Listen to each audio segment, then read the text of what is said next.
were given the David and Sophia's home and what land David owned adjacent to the Bern Peak. If David's intent was to make sure the kids had a home, I'm sure Marcella would have been included in that gift, though the stories don't specifically mention her, as she died at age 13, leaving just the two boys owning the house and property. Alan, Reed's son, tells that Reed bought Morris's interest in that home and property. On November 24, 1926, Reed married Edith Polson.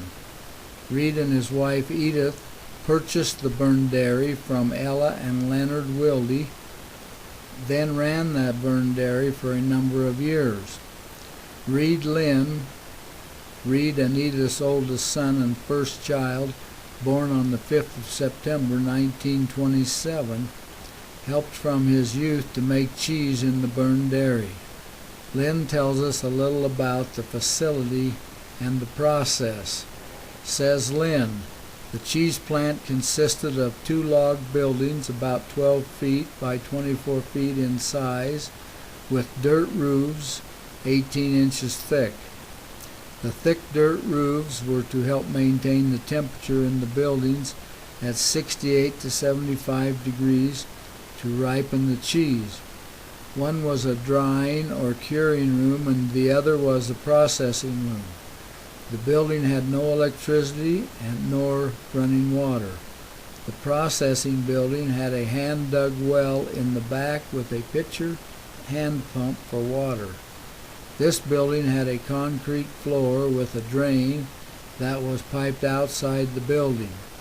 This building contained a boiler called a vat, 4 feet wide by 6 feet long by 2 foot deep, made of copper that contained inside a smaller, similar shaped vat, also made of copper, that held the milk. The boiler was filled with water in the space between the outside copper boiler and the inside vat which contained the milk being processed, creating a double boiler effect. The boiler vat set up on 1 foot legs and a 1 foot rectangle firebox that 6 feet long, running the full length, ending in a chimney with a controlled dampener that exited the building through the back wall. Inside the inner vat was what was called a drying bed. It was about 4 feet wide or 10 feet by 10 feet long and 18 inches deep, with a wooden grating bottom. The dry bed would be lifted up in the vat which contained the curd and had a valve in the end to open and let the whey drain out of the dry bed. This building also contained the presses, crude wooden devices with rope thread bolts that wooden wheels were tightening to put pressure on the curd, pressing the curd into cheese bricks or wheels. Dry aspen was the only wood used in the fire tube, as it burned quickly with high temperature and low amounts of ash. The aspen was gathered during the summer in Red Pine Canyon north of Bern and split and cut to size and stacked under a lean-to next to the building to keep it dry.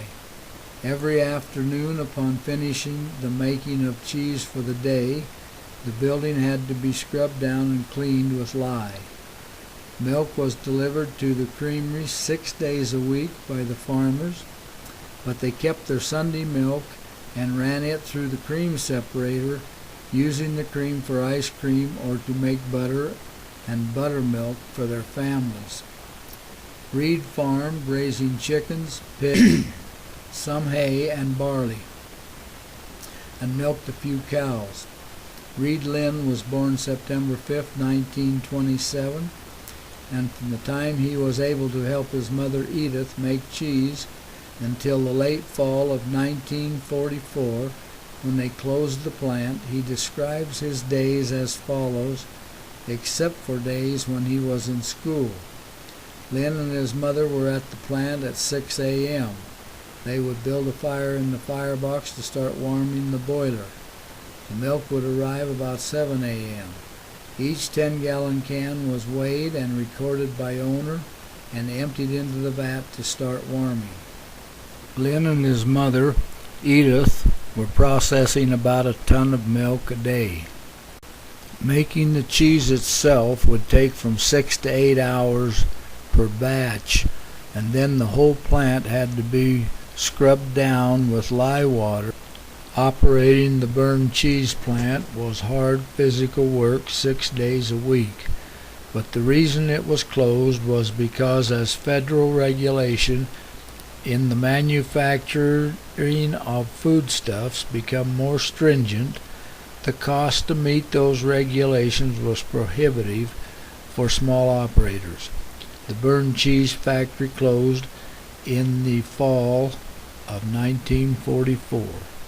After Reed and Edith closed the cheese plant, Reed still farmed a little part-time, and he went to work for the Union Pacific Railroad as part of the train crews.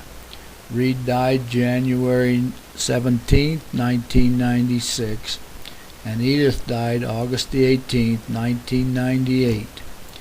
They are buried in the Bern Cemetery.